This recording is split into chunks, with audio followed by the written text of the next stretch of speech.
வணக்கம் மக்களே, welcome to our channel. நீங்க பார்த்துட்டு இருக்க முடியா நமக்கு இன்னைக்கு வீடியோ நம்ம என்ன பார்க்க போறோம்னு பார்த்தீங்கன்னா, இதுதான் நார்மலா ஓப்பன் பண்ணாலே ஒரு விஷயம் தான் வந்துட்டு இருக்கு. அதை பத்தி தான் எல்லாருமே அவங்கவுங்க கருத்தை சொல்றப்ப நம்ம கருத்தை நம்ம சொல்லலாமேன்னு சொல்லிட்டு தான் இந்த வீடியோ மேக் பண்ணிட்டு இருக்கோம்.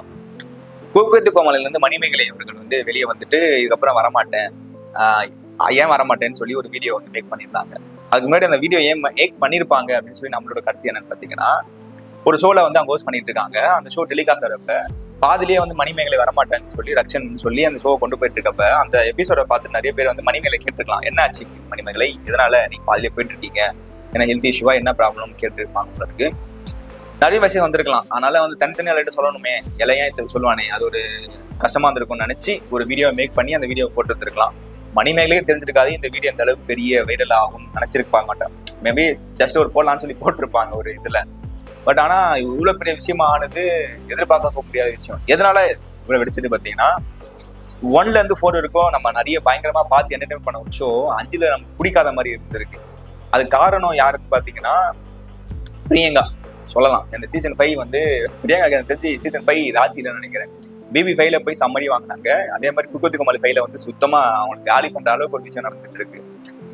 சீசன் 4 வரைக்கும் பாத்தீங்கன்னா மீடியா பஃபா சம்திங் ஏதோ ஒன்று ரோஃபாமேன் அப்படிங்கிறவங்க வந்து ப்ரொடியூசராக இருந்து அவங்க தான் அந்த ப்ரொடக்ஷன் நடத்திட்டு இருக்காங்க. செம்மையா இருந்தது. நம்ம நிறைய பேர் குக்குத்து கோமாளிலேருந்து டாப்புக்கு கூட்டு போனவங்க எல்லாருமே சொல்ற விஷயம் என்னன்னா, அந்த ப்ரொடக்ஷன் ஹவுஸ் பார்த்தீங்கன்னா பயங்கரமா இருக்கும், ஒரு கம்ஃபர்டபுளாக வச்சிருப்பாங்க. நீங்க பாக்குறப்ப உங்களுக்கு எந்த அளவுக்கு என்ஜாய் பண்ணி பாக்குறீங்களோ, உள்ள ஒர்க் பண்றப்ப எங்களுக்கும் அந்த அளவுக்கு நாங்க ஜாலியா பண்ணா என்ஜாய் பண்ணி ஒர்க் பண்ணிட்டு இருப்போம். அந்த அளவு ஒரு ஃப்ரீடம் கொடுத்தாங்க, ஒரு கம்ஃபர்டபுள் கொடுத்தாங்கன்னு சொன்னாங்க. அந்த கம்ஃபர்டபுள் ஃப்ரீடமும் வந்து இப்ப இருக்கிற அந்த குக்குத்து கோமாளி சீசன் 5 ப்ரொடக்ஷன் ஹவுஸ் இல்லையோ அப்படிங்கிறத என்னோட கருத்து.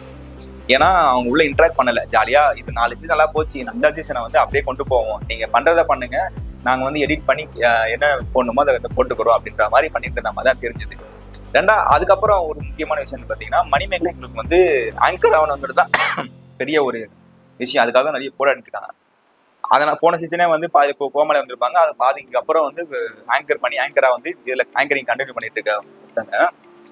ஆங்கரிங் எந்த அளவுக்கு பிடிக்குங்கிறது நமக்கு நான் சொல்லணும் இல்லை, பார்த்துட்டு இருக்க எல்லாருக்குமே தெரியும் மணிமேகலைக்கு ஆங்கரிங் எந்த அளவுக்கு பிடிக்கும்னு சொல்லி. அப்படிப்பட்ட ஒரு பிள்ளைய இந்த சீசன் ஸ்டார்டிங்ல இருந்து நீங்க அடிச்சிட்டு இருக்கீங்க, இந்த பிள்ளை ஆங்கரிங் வராது, தெரியாது, இது வேலைக்கு ஆகாதுன்னு சொல்லி அடிச்சு எதுக்காக அடிச்சிட்டு இருக்கீங்கன்னு பாத்தீங்கன்னா, கோமாளிஸ் வந்து தட்டுப்பாடா இருக்காங்க. அதனால அடுத்த சீசன் குக்குத்து கோமாளிக்கு வந்து மணிமேகலையை வந்து கோமாளியா கன்வெர்ட் பண்ணதுக்காக ஒரு சில விஷயத்த வந்து இன்டைரக்டா பண்ணிட்டு இருக்க மாதிரி தான் எனக்கு தெரிஞ்சது. மேபி அப்படி பண்ணிடுவாங்களோங்கிற பயம் மணிமேகலைக்குள்ள வந்திருக்கலாம். வந்து அதனாலதான் ரியாக்ட் பண்ணிருக்காங்க போல இருக்கு. சொல்லியிருக்காங்க என்ன நடந்ததுன்னு தெரியாது, அவங்க சொன்னதை வச்சு பேசிட்டு இருக்கோம். ப்ரொடக்ஷன் ஹவுஸ் சொன்ன மாதிரியாவும் இல்ல பிரியங்கா கிட்ட டைரக்டா வந்து அந்த நிறைய பேர் பிரியங்காக்காக பேசின நிறைய பேருமே சொன்னாங்க. நம்ம குரேசி போட்ட வீடியோ இருக்கட்டும், நிறைய பேர் போட்ட அந்த இன்டர்வியூஸ் எல்லாம் பாத்தீங்கன்னா, இந்த இஷ்யூ வந்து பாத்தீங்கன்னா இப்ப நடந்தது கிடையாது. திவ்யா துரைசாமி எவிக்ட் ஆனப்ப நம்ம திவ்யா துரைசாமி பேசிட்டு இருக்கப்ப நம்ம மணிமேகலை பிரியங்கா வந்து நானும் சில வேர்ட்ஸ் பேசலாமா அப்படின்னு கேட்கிறப்ப வந்து ரக்ஷன் வந்து சரி ஓகேக்கா நீங்க பேசுங்க அப்படின்னு சொல்லியிருக்காங்க. மணிமேகலை சரி நடந்துருக்காங்க. அவங்க பேச ஆரம்பிச்சு கொஞ்சம் லென்த்தா போனதுக்கு அப்புறம் மணிமேகலைக்கு ரொம்ப தோண்டிருக்கா, ஐயோ இந்த புள்ள நான் பயங்கரமா பேசிட்டு இருக்கு, அப்ப நம்மள போட மாட்டோம்னு சொல்லி டைரக்டா வந்து ரியாக்ட் பண்ணிருக்காங்க போல இருக்கு. இந்த மாதிரி இல்ல பிரியங்கா நீ பேச வேணாம் அப்படின்னு சொல்லியிருக்காங்க போல இருக்கு. அதுல கொஞ்சம் ட்ரிகர் ஆகி காண்டாகி இந்த மாதிரி எமோஷனல் ஆகி பிரியங்கா வெளியே போனதாக தான் நிறைய பேர் சொல்லிட்டு இருக்காங்க. 2 பேர் நிறைய பேர் சொல்லிட்டு இருக்காங்க. பிரியங்கா சப்போர்ட் பண்ணி பேசுறாங்களே சொல்லிட்டு இருந்த விஷயம். ஒரு விஷயம் நடந்திருக்கு சரியா, அந்த எபிசோட்ல நடந்த ஒரு பிரச்சனையை நீங்க அப்பயே பேசி சால்வ் பண்ணிருக்கணும். அப்படி இல்லையா, இது வேணாங்க, ஓகே பிரியங்கா இது மாதிரி நீங்க வந்து குக்கா தான் வந்திருக்கீங்க, குக்கிலேயே பாருங்க, பாவம் அந்த பிள்ளைக்கு பிடிக்கல போல இருக்கு, ஒரு 3-4 எபிசோடு தான் நம்ம அப்படியே காமா முடிச்சு விட்டுலான்னு சொல்லி ப்ரொடக்ஷன் சொல்லி பேசிருக்கணும். பட் எதுவுமே பண்ணாம அடுத்த எபிசோட நீங்க அப்படியே கண்டினியூ பண்ணிட்டு இருக்கீங்க. அந்த அடுத்த எபிசோட்ல வந்து பிரியங்கா ஆப்போசிட்டா பேசுற மணிமேகலையை வந்து ஒரு காம்ப்ரமைஸ் பண்ணி சாரி கேட்கணுங்கிற ஒரு சுச்சுவேஷனை கிரியேட் பண்ணிட்டு இருக்கீங்க. குறைசி வீடியோல சொன்ன மாதிரி தான் வந்து சாரி கிடையாது, அதை சால்வ் பண்ணணும், ஏதோ ஒன்று பண்ணிட்டு இருக்காங்க. எப்படி சால்வ் பண்ணணும், சாரி கேட்காம சாலே ஆகாது, அதுக்காக ஒரு விஷயத்த வந்து நடத்திட்டு இருக்காங்க. அப்பதான் நடுவுல வந்து ஃப்ரெண்ட்ஷிப் தான் சொத்து நமக்கு பாட்டெல்லாம் போட்டுட்டு இருக்காங்க, ஏதோ பண்ணிட்டு இருக்காங்க. இதுக்கு நடுவுல நம்ம பிரியங்கா அக்கா வந்து கடைசியில பிரியங்கா அக்கா வேணா பிரியங்கான்னு சொல்லுவோம். நம்ம பிரியங்கா வந்து கடைசியில அந்த கோமாளியை செலக்ட் பண்றப்ப சேர் கொடுத்துருப்ப கடைசியில வர வச்சு அவங்கள வந்து மாசா பிஜிஎம் போட்டு கால் மேல கால் உட்கார வைக்கிறப்ப போன சண்டை போட்ட மணிமேகலைக்கு எப்படி தெரியும் இந்த மாதிரி நம்மளதான் ட்ரிகர் பண்ணி நம்மள வந்து ஒரு வெறுப்பேத்துறாங்களோ, நம்மள வந்து காண்டேத்துறாங்களோன்றப்பதான் நம்மளுக்கு தோணும். மணிமேகலை இருக்க யாரு இருந்தாலுமே தோணும். அதை தவிர்த்து அப்புறம் அந்த புள்ள கம்முன்னு ஒரு மாதிரி ஆங்கர் பண்ணி போயிட்டு இருக்கு. தாமு சாருக்கு வந்து பர்த்டே போல இருக்கு. ஆக்சுவலா யாருக்கு பர்த்டேனாலும் எந்த ஒரு இன்ஃபர்மேஷன் ஆனாலும் அதை சொல்றதுக்கு தான் ஆங்கர்னு ஒருத்தவங்க வந்து சம்பளம் கொடுத்து உட்கார வச்சிருக்காங்க. அவங்க பண்ணிட்டு பேசிட்டு இருக்கப்ப திருப்பியும் நம்ம பிரியங்கா வந்து அந்த ஷோல பாத்தீங்கன்னா மறுபடியும் ஒரு வார்த்தையை விடுவாங்க. இந்த மாதிரி தாமு சாரும் அப்புறம் ரங்கராஜ் சாரும் வந்து பாத்தீங்கன்னா நல்ல ஒரு ஏதோ ஒரு பெஸ்ட் அவார்டு வாங்கினாங்கன்னு சொல்லி ஒரு விஷயத்த பாயிண்ட் எடுத்து வைக்கிறப்ப காண்டாயிடுச்சு போல மணிமேகலை. என்னங்க என்னதான் உங்களுக்கு பிரச்சனை, நான் தாங்க ஆங்கர்ன்னு சொல்லி பேசிடுவாங்க. அது ஒரு வாக்குவாதமாகி இல்லைங்க இப்படிலாம் பண்ணியிருந்தா நல்லா இருக்காது அப்படின்னு சொல்லி ப்ரொடக்ஷன் ஹவுஸ்ல இப்படிலாம் பண்ணாதீங்க, சாரி கேட்டு சால்வ் பண்ணிட்டு போங்கன்னு சொல்லிப்பாங்க போல இருக்கு. இல்லை காண்டாயி வந்து மணிமேகலை வெளியே போயிட்டு இருக்காங்க போல.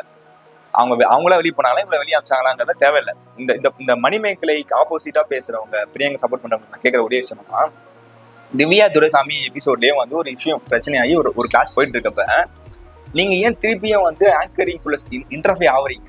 இப்ப நீங்க ஒரு ஆங்கர் பண்ணிட்டு இருக்க ஷோல வந்து இது மாதிரி யாரா பேசினா நீங்க சும்மா இருப்பீங்களா? என்னோட கொஸ்டின். இதை பத்தி பிரியங்கா சப்போர்ட் பண்ண யாருமே பேச மாட்டேறாங்க.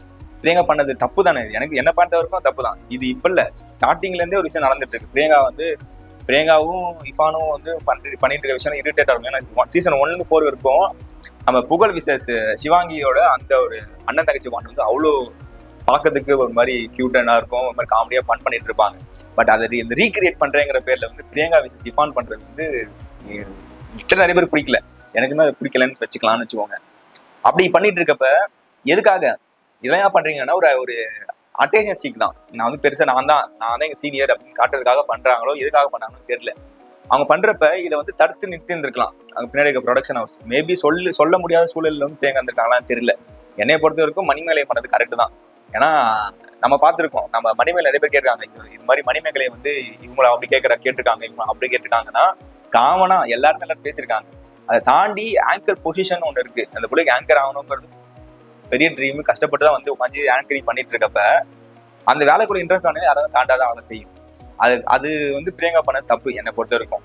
மேபி அவங்க மணிமேகலை வந்து பேசுறப்ப ஸ்டாப் பண்ணியிருந்தது தப்பா, மணிமேகலை தப்பா இருந்திருந்தாலும் சீனியர்னு சொல்றீங்க இல்லைங்க, எல்லாரும் உங்களை அக்கான்னு கூப்பிடுறாங்களே, அந்த இடத்துல நீங்க கொஞ்சம் மெச்சூரா நடந்து சரி ஓகே அந்த பிள்ளைக்கு நம்ம வந்து இன்டர்வியூ பிடிக்கல போல இருக்குன்னு சொல்லிட்டு 1-2-3 எபிசோட் தானே நீங்க தான் டைட்டில் வின்னர் தெரிஞ்சு போச்சு, அதனால நம்ம கம்மி டைட்டில் வாங்கி போயிருந்துருக்கலாம்ல.